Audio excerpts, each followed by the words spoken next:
Just like in the theater world, we're gonna like insert a little insert into the program. Right, we're already changing our song.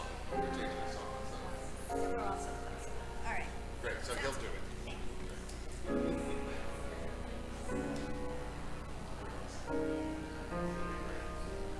You're awesome for this ending.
Good morning.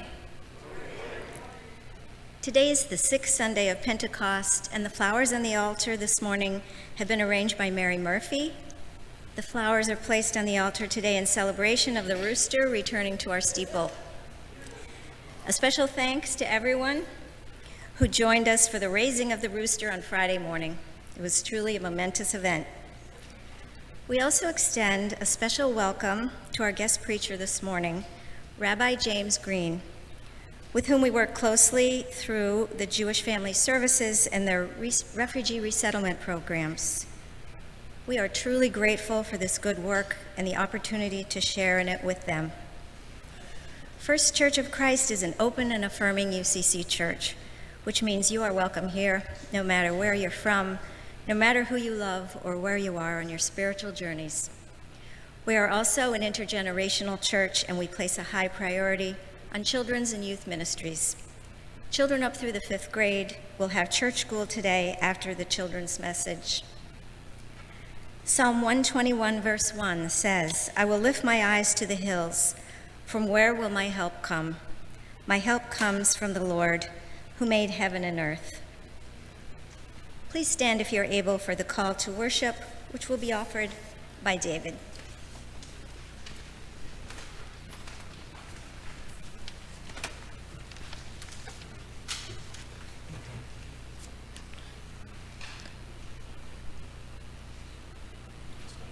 This day is a gift from God. A day to reflect, to offer thanks, and to seek the good. This is a time to pause from the fever of life. A time to be with one another. A time to be knit together in community. So let us sing, listen, and pray. Let us worship God.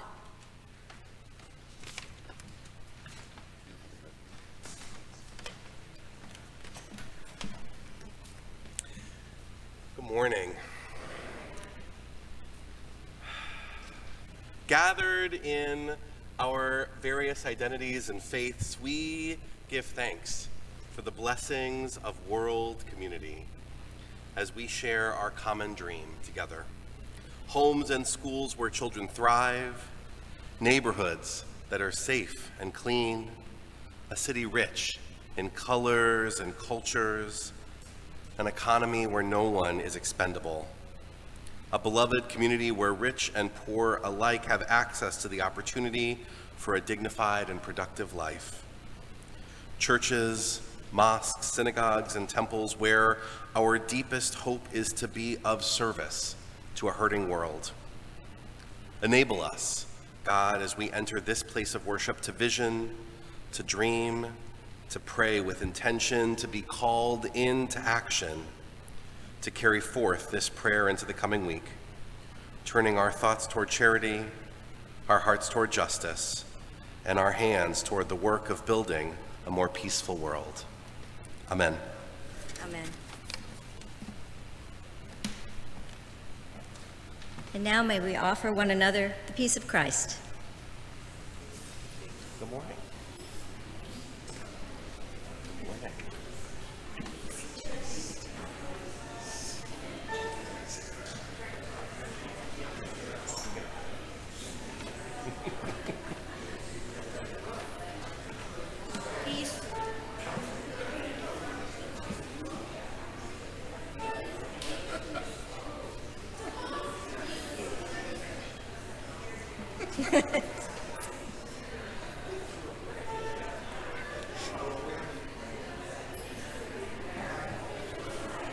Future ambassador of goodwill.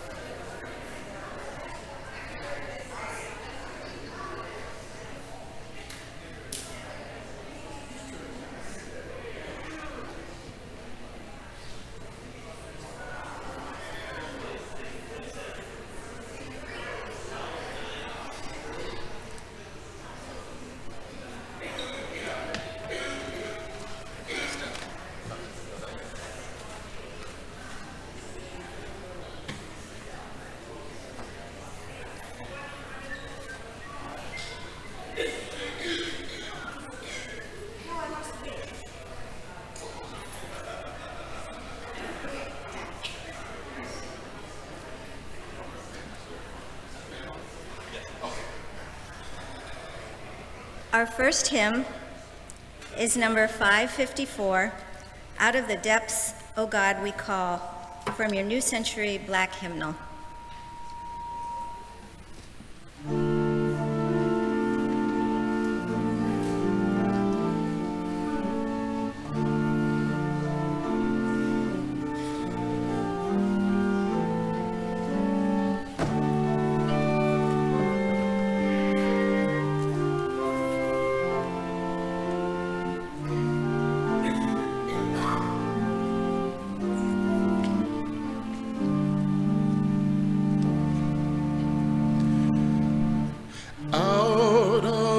Depths, O God, we call to you. Wounds of the past remain, affecting all we do. Facing our lives, we need your love so much. Here in this community, heal us by your touch.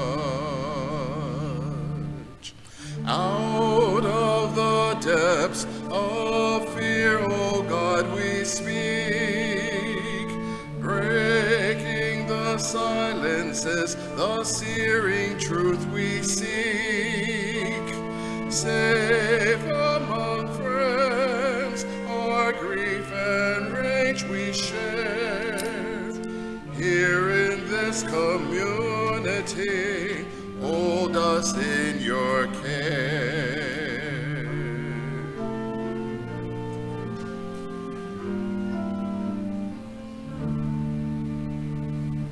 God of the loving heart, we praise your name. Dance through our lives and loves, anoint with spirit flame. Your light illumines each familiar face. Here in this community, meet us with your grace.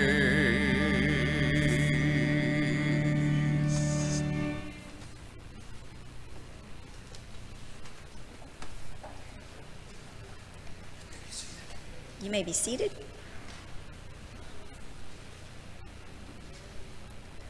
Our scripture reading this morning is Psalm 118:22. It is short but profound. I will read it 3 times with a bit of instruction. The first time I read this, I want you to think about building with different sharp stones. It says, "The stone that the builders rejected has become the chief cornerstone."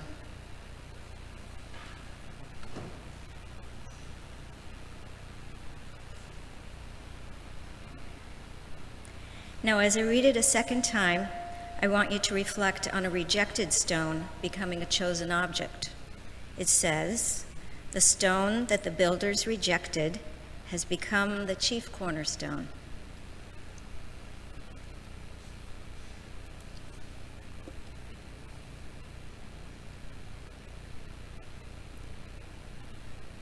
Now, this third time, I want you to reflect on how a cornerstone is used to bring other stones together.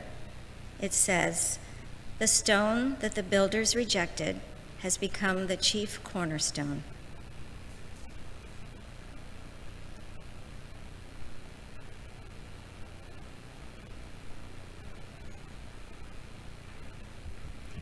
God is still speaking.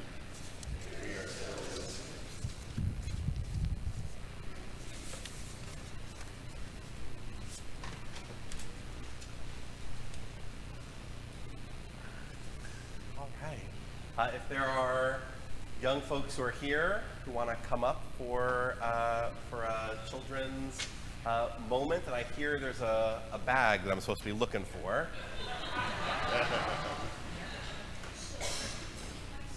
Yeah. You each put one thing in here.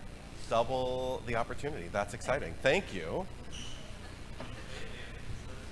Oh, wait, everyone's Wait till, yeah, come on up. Come on up, friends. Okay.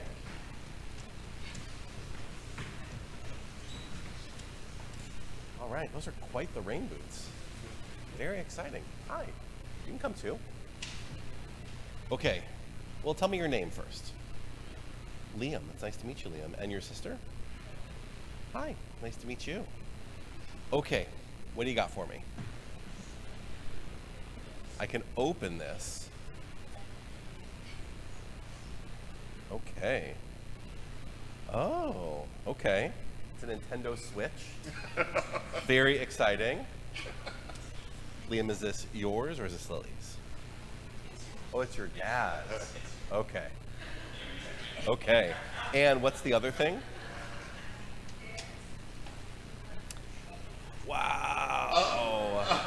Lily, that is quite the snake. Wow. Can you tell me where this comes from? Like, it's from a museum. What kind of museum is it from? You remember? You forget, but this is not from a museum, right, Liam? Oh, okay, good. Okay. Well, I will tell you that I secretly, don't tell anyone, I actually love to play video games, but I really love to play sports video games. Are there particular games that you like to play on this, Liam?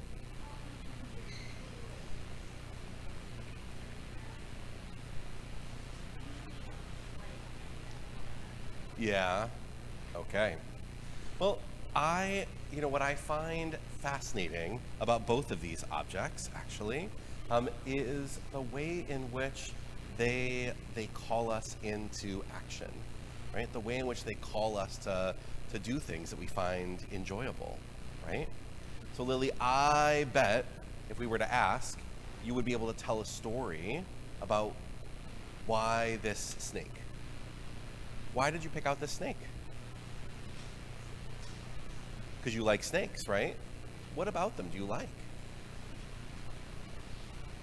You don't know? Fascinating. Okay. Also, it's your birthday today. Wow. A little bit of everything today. All right. Well, happy birthday. So the thing that I really appreciate about both of these items is the way in which they call you into action, right? A video game system, it allows us to live in a different world, right? You can be playing on a sports team that you cheer for when they're on TV or when you get to see them play, or you can be playing a game like Fortnite where you're living in a kind of a fantasy world, right? Yeah? It's not that fantasy. Or you can be off having an adventure that is totally different than the experience that you get to have in the rest of your life. Right? And for me, snakes are an adventure that I unfortunately get to have sometimes in my real life. We live on a farm, and so we sometimes do get snakes that come around. They are often not this color, but still quite cool. But I also think that they sort of let us look into a whole different way of seeing the world, right? Because when we stand up, right, and we start moving, how do we stand, Lily? Can you show me? Yeah, we stand up and we're tall, right? Right. So, but snakes, when they start moving, what do? Yeah, they sort of slither on the ground, right? A very different way to look at the world if you look at the world really, really, really, really close to the ground. So it gives us two very different perspectives about how we can look at the world, right? One that is totally outside of our normal experience, right?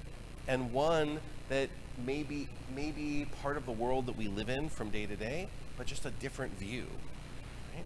And that ability to look at things in different ways can be really powerful, right? Can give us a chance to see things that we might not normally see, and see things in ways that we might not normally see, right?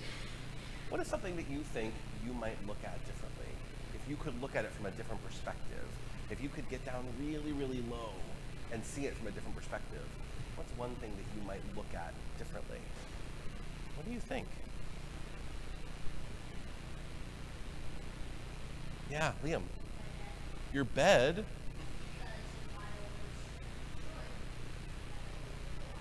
Yeah, if you were short, imagine if you were as low to the ground as Lily's snake, how tall your bed would be, right? Can you imagine looking at the top of the church, or even trying to look up at the rooster, right? From that low to the ground, how different it might look to us. What's something else? Yeah. Can you tell me your name? Abigail, what's one thing that you might look at differently? A table, why would it look different to you?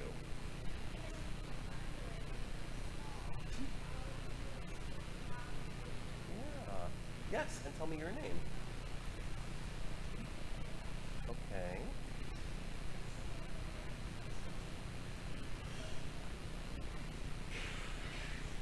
That's right.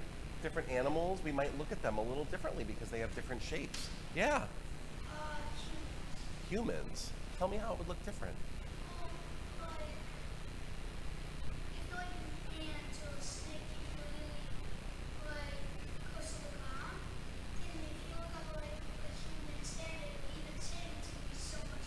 That's right. So I think that the way of the message that I want to share with you this week from these two different things is to be open-minded about the perspectives that you bring into the world. Yes?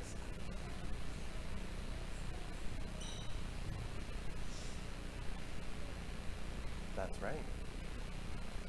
So as we think about the way that we see the world, I want to invite you to think about the way other people see the world, and the way that the animals that you come into contact might see the world, and the way that your parents, who might be sized differently than you are, see the world, right? And to be open-minded about the perspectives that other people and other animals might bring to us, right?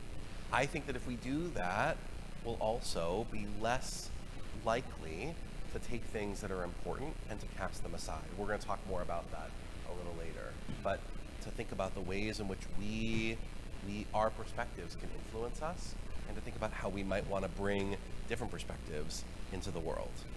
Fair enough? I really appreciate you sharing these with me. Can I give them back to you? Thank you. I appreciate the direction for the surprise bag. Is Reverend Doug back next week? Okay, then who's going to pick something really good to bring back for? And are you going to be here next week? I'm supposed to ask also. No, you're not going to be here. It's a good thing I asked. Abigail, are you going to be here next week? Oh, Eloise, I'm sorry. Are you going to be here next week? That's correct.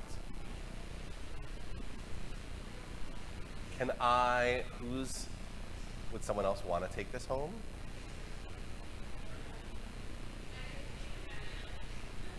Say that again? Eloise is going to take it. Eloise, thank you. You pick out something really good for Reverend Doug, okay? And thank you all so much for coming. And thank you for sharing those with us, Lily and Liam.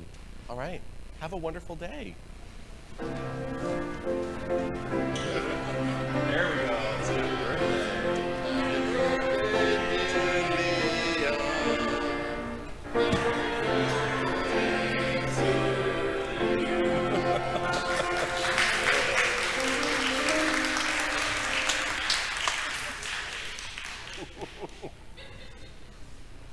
As it should be. Wonderful.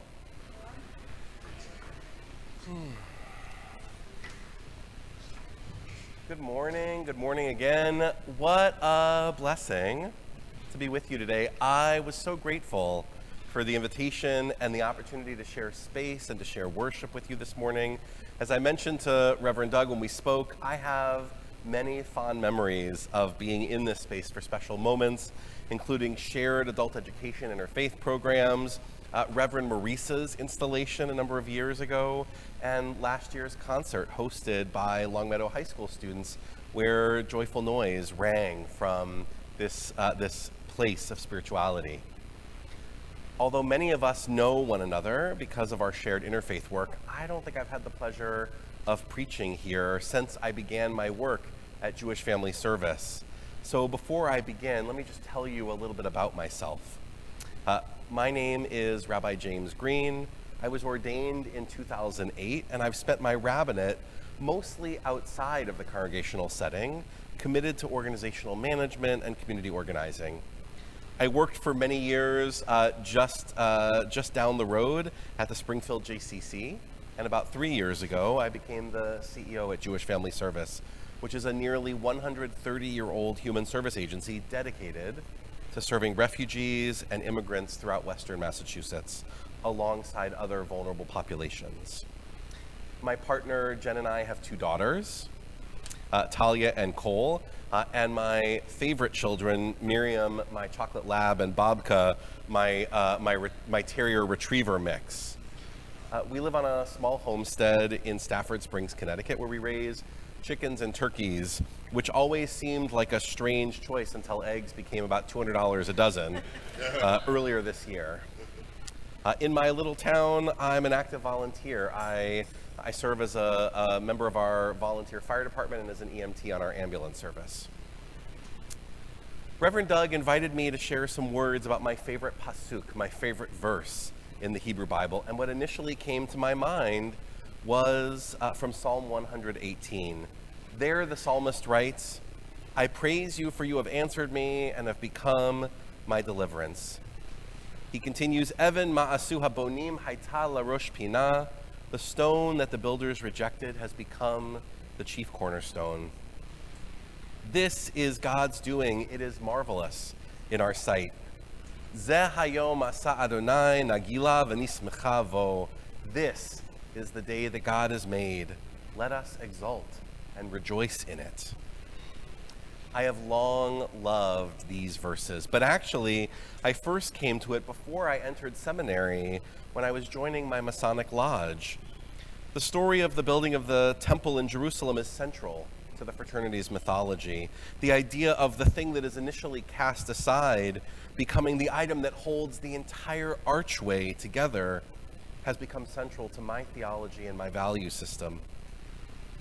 It is how I approach my work as a rabbi, as a community member, and most importantly, as a parent. It is also central to our work at Jewish Family Service, where we serve thousands of new Americans who have come to this region after being cast aside from their countries of origin.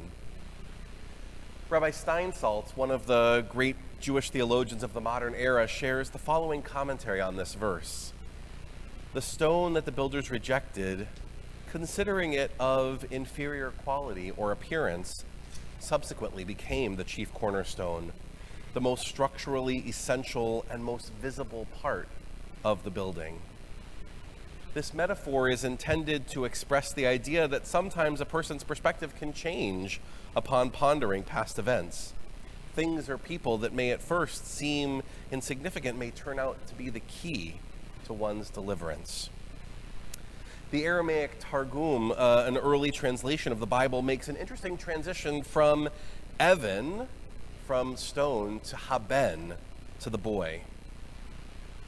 The boy, or the person that the builders rejected, he was among the sons of Jesse, and he was privileged to be appointed as a king and as a ruler.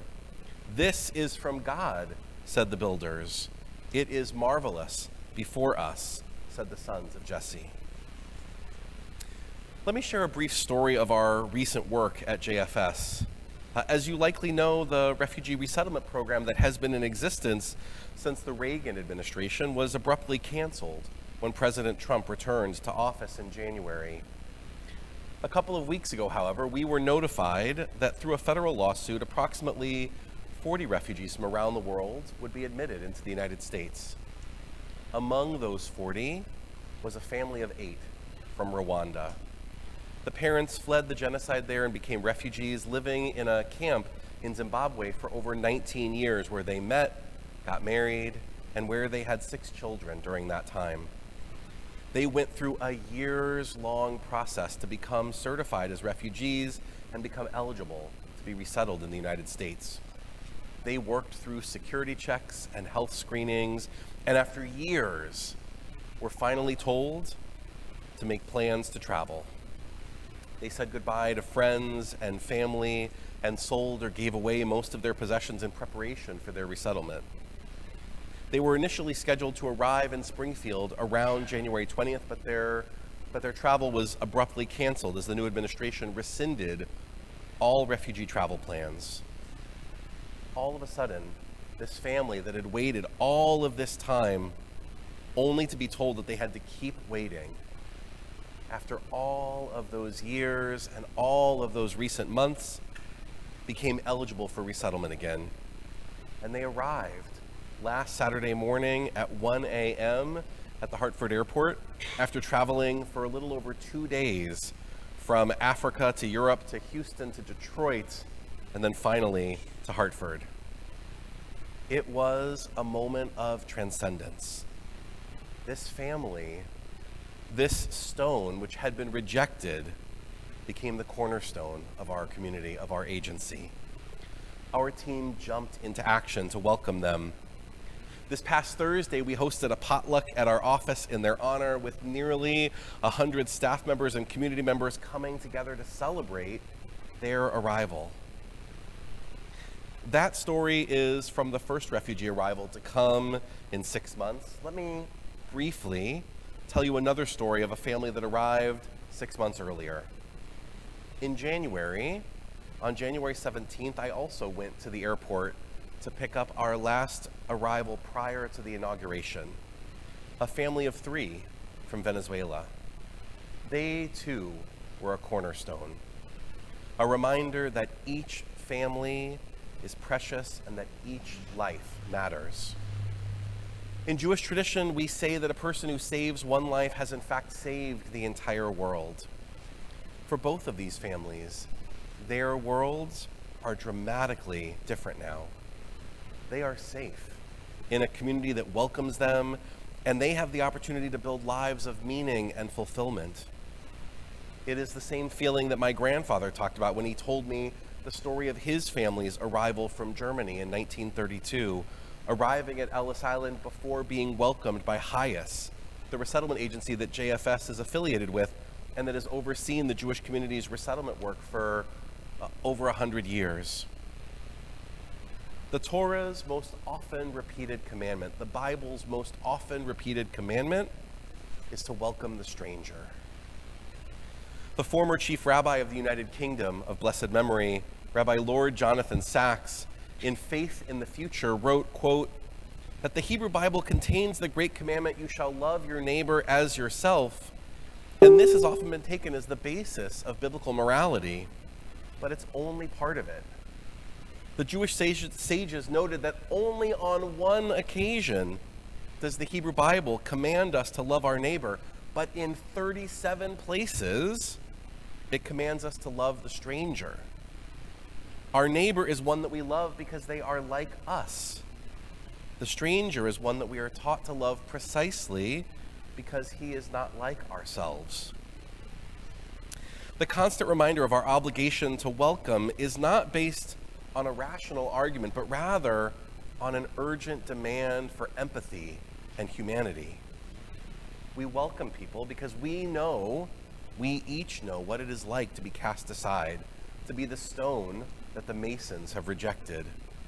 And we also know what it is like to be picked up and to be placed in the arch as a cornerstone.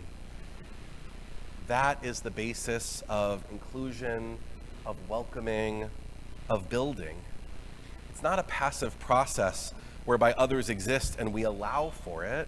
Rather, it's an active process that we are all participants in. We are all stonemasons. We each have an obligation to see what stones have been rejected and to see each of them as valuable and central to our existence. This teaching emerges in Jewish tradition, I believe, from the idea of welcoming the stranger. The Bible's focus on welcoming is based on the foundational story of the Israelites as slaves. We were strangers in the land of Egypt at a time when the human nature to exclude those who are different overcame the divine nature to welcome and include. And therefore, God expects, the process of the universe demands that we break that cycle and welcome. Rashi, one of the great scholars and commentators in Jewish tradition who lived in the 11th century in what now is sort of the area along the French-German border, explains that when Abraham gave the animal to the servant lad to prepare it to welcome the angels who were visiting him and Sarah, that it was in fact his child Ishmael. Abraham was not just welcoming, he was in fact training his children to do the same thing. In Deuteronomy 22:3, we are taught that it is our obligation to support the people who live around us. But the Bible goes further, saying, Lo tuchal lehitalem, you must not remain indifferent. Rashi picks up this moment, takes it further, commenting, you must not cover your eyes, pretending not to see it. We are in, the least we could say, is a unique moment in American history. One where I would argue we are seeing the strongest push against the divine process of welcoming and inclusion that our nation has experienced since the American Civil Rights Movement. We have seen our neighbors picked up by ICE, detained, deported, truly being cast aside. We have watched as our nation's leaders have passed laws that exclude people from health care and from food assistance, from dignity in aging, and more. But this construction project of American society is still ongoing. There will be many moments in the years ahead when it would have been easiest, perhaps even safest, for us to simply cover our eyes and pretend to not see the hateful or dehumanizing actions around us. When it would be easiest and safest for us to simply cast some of the stones around us aside, allowing them to be left in piles of rubble and forgotten. But the Hebrew Bible is clear that that is simply not an option. We have a moral obligation to ensure that just as the builders of the ancient temple who were seeking to build a sanctuary worthy of receiving God, that we build a place worthy of receiving God in this world and in this time, and that we lift up our voices to be actively engaged in that work of inclusion, that it is a faithful requirement. That work is exhausting. It is heart-wrenching and it is painful, but it is absolutely necessary, as the psalmist teaches. And I believe that there is power when we build together. Let me share with you one more piece of Torah, one more teaching from one of my favorite teachers, Rabbi Abraham Joshua Heschel. Rabbi Heschel was himself a refugee, an escapee of Nazi Germany who was brought to the U.S. by the American Jewish community. And after the war, he became one of our nation's preeminent scholars. He wrote prolifically. Rabbi Heschel, influenced by his experience in Nazi Europe, became a leader in the American Civil Rights Movement, and he was a close friend of Dr. Martin Luther King Jr. His daughter, Susanna Heschel, wrote, quote, that when he came home from Selma in 1965 from marching with Dr. King, my father wrote that for many of us there, the march from Selma to Montgomery was about protest and prayer. Legs are not lips, and walking is not kneeling, and yet our lips uttered songs. Even without words, our marching was worship.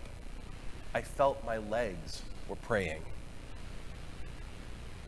Just as the stonemasons were praying with their actions in the building of the tabernacle, we too can pray with our actions as we ensure that no one is rejected and left behind. We are the stonemasons building a world worthy of receiving God today. Let me come back to where I started with a story of welcoming this family last week after this 6-month pause. In the bookends of receiving our last family in January and then being privileged to receive this new family in July, I am both overjoyed at the opportunity to welcome and also deeply saddened that so many other families remain in limbo. There are over 120 million displaced persons in this world, and there were more than 125,000 people who had assurances for resettlement in the United States on January 20th of this year. Included among those are Afghans who aided the U.S. mission in Afghanistan, Rwandans who have waited decades after fleeing their home country, and many others around the world who are looking to us to serve as builders, to welcome them as the chief cornerstone. Many of you have been involved in that shared work of welcoming, and we have been blessed to partner with you in that work through waves of newcomers, Afghans, Ukrainians, Haitians more recently. And yet, after all of that work, the temple that we have long sought to build to help make this world worthy of receiving God's presence is as broken as ever. And it is being torn down by those who are casting people aside as stones that are worthless because they are not seen as perfect.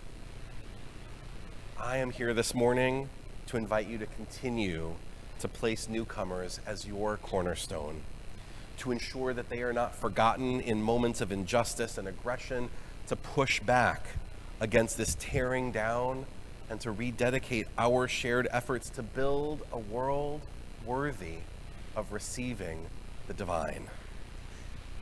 I implore you to not remain neutral. In Jewish tradition, we believe that God will not perfect the world for us. It is our task, our partnership with God, to complete the world that God has made.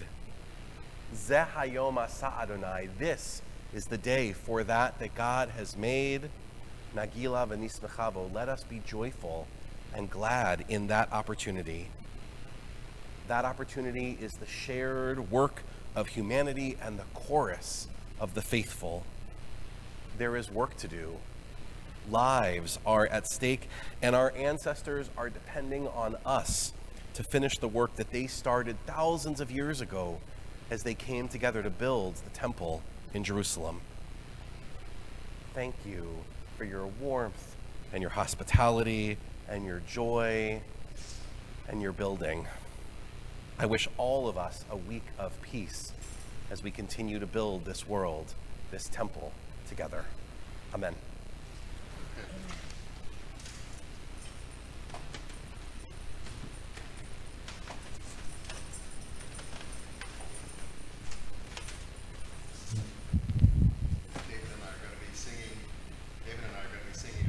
Song. The song is Your Way's Better, written by Frank Forrest. Frank, sorry. Do you want to stand on the stairs?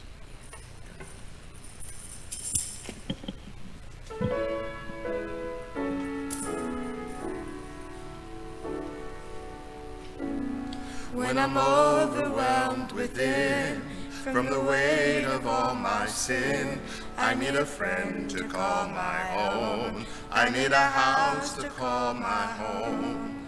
When I'm broken down inside and there's nowhere else to hide, I need a place where I feel known.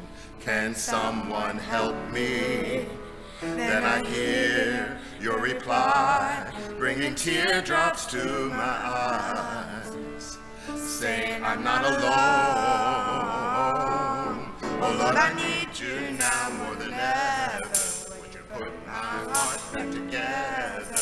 I search the world to my head just to find out your way's better. Oh, oh, your way's better. Oh, oh, your way's better. Oh Lord, your way's better. Jesus, your way's better. Lord, I am so thankful for the ways that you blessed me. Everything you said, making waves like a jet ski. You love every part of me, even when I was messy. Now I see the heart in your beauty, so I can finally sing out. Jehovah Jireh, provider. Your way always gets me higher. Even on my darkest days, you're a lighter, my Messiah. Lord, I need you now more than ever. Would you put my heart back together? I search the world to my head just to find out your way's better. Oh, oh, your way's better. Oh, oh, your way's better. Oh, Lord, your way's better. Jesus, Lord, I need you now more than ever. Would you put my heart back together? I search the world to my head just to find out your way's better. Oh, oh, your way's better. Oh, oh, your way's better. Oh, Lord, your way's better. Jesus, your way's better. Oh, oh, Your way's better. Oh, oh, oh. your way's better. Oh, oh, Your way's better. Jesus, your way's better. Oh, Your way's better. Oh, oh, oh. your way's better. Oh, Your way's better. Jesus,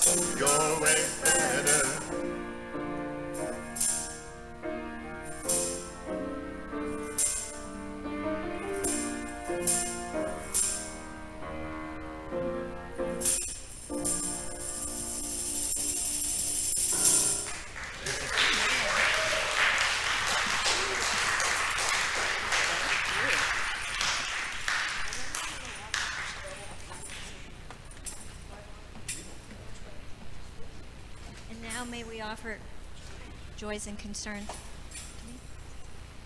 May we offer joys and concerns. 2 deacons have microphones, so if you'll raise your hand, we will come to you with the mic. Just a joy, as you all know, that today is Liam's birthday. We're just very excited to be celebrating him today. 9 years old.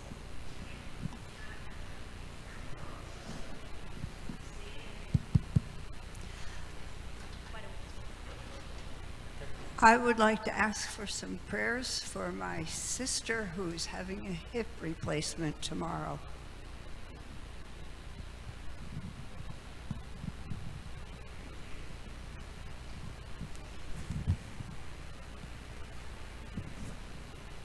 I have a joy.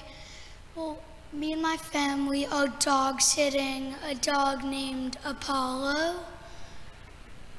He's very cute and very nice. That is true.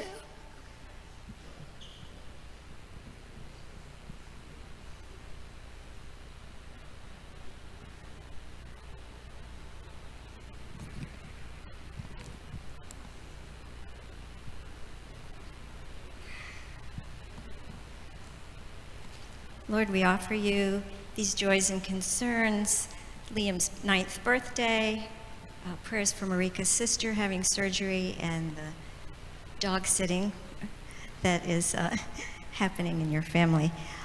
May you share in our joys, Lord, and bring solace and comfort and healing to all who need it.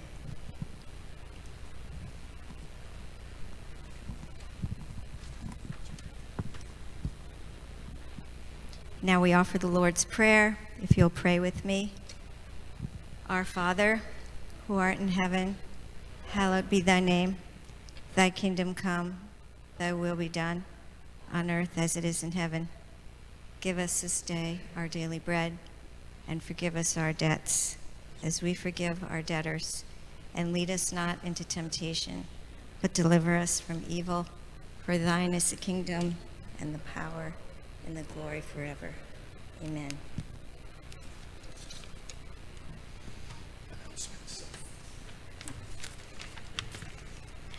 Regarding announcements, let me invite you to Bailey Hall after the service for lemonade and cookies. After worship this morning at 11:30 in the Buxton Room, Rabbi James Green will have an informal session to talk more about refugee resettlement and the current challenges and opportunities before them. Pastor Doug will be away from the office this week, but he'll be back with us next Sunday, and Stan will be on vacation for the next 2 weeks. After worship on August 10th, there will be a gathering at 11:30 with Mike Maloney, who'll talk about mental illness, mental health, and how photography and writing have made a difference. Also, mark your calendars for Kids Camp, August 18th to 20th. We will have registration forms available soon from Marilyn Paul Lewis. Psalm 24, verse 1 says, "The earth is the Lord's and all that is in it, the world and those who live in it." What this means is that everything belongs to God, even us, and what we offer in church and to others allows us to acknowledge this.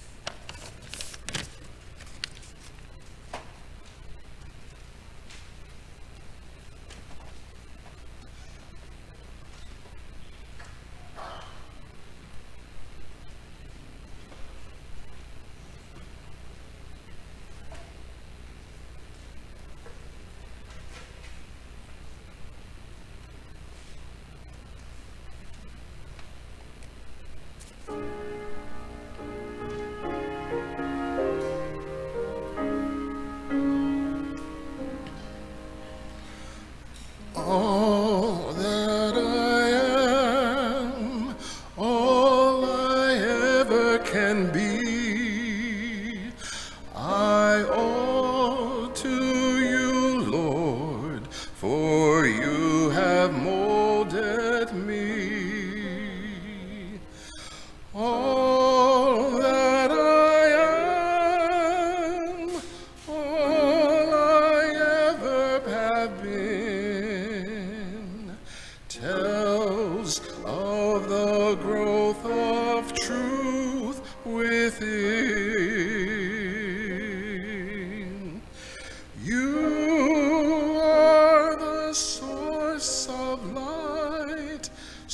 source of every blessing, to you, lasting kindness, I find myself confessing.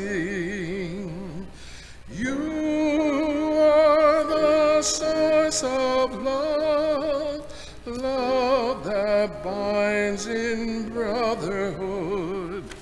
In your benign wisdom, you give us all that's good, all that I am, all I ever can be. This I surrender,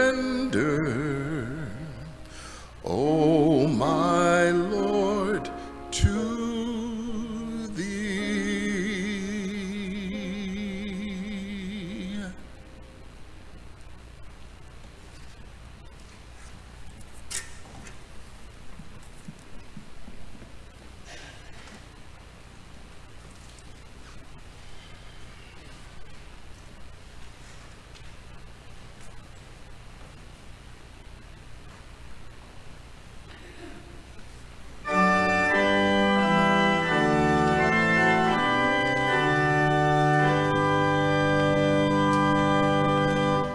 Praise God from whom all blessings flow.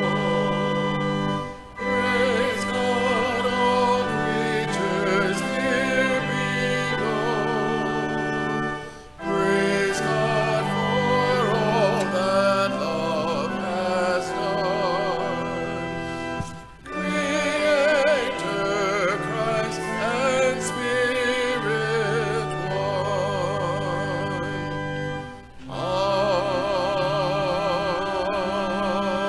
Amen.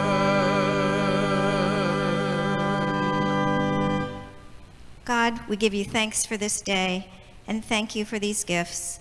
Help us to use these gifts and all of our gifts in accordance with your will and priorities. Amen.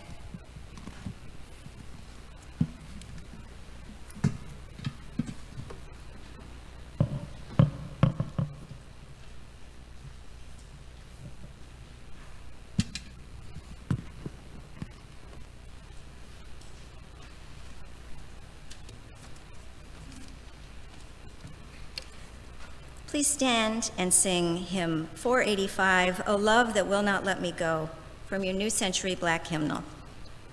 Verses 1 through 3. Right.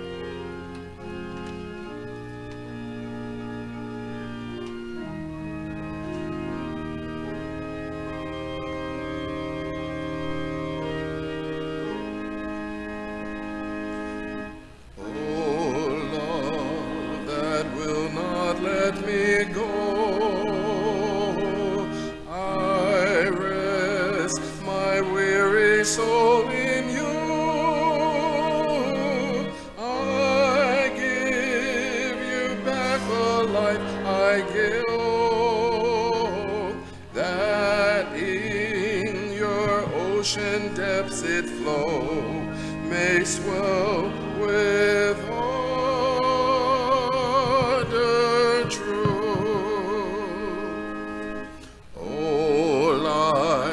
that follows all my way. To you I yield my flickering flame. Renew my spirit's feeble ray, that from your brilliant sunlit day it may know brightness claim. Oh, joy that seeks me through my pain, to you I cannot close my heart. I trace the rainbow through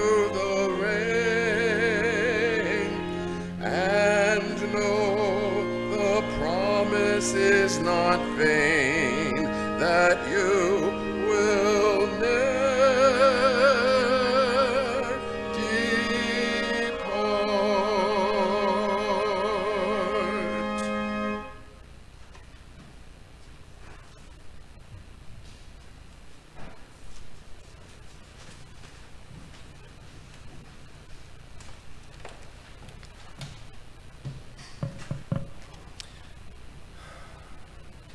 As we began this morning in prayer, we'll close with a blessing for physical well-being, for divine favor and peace.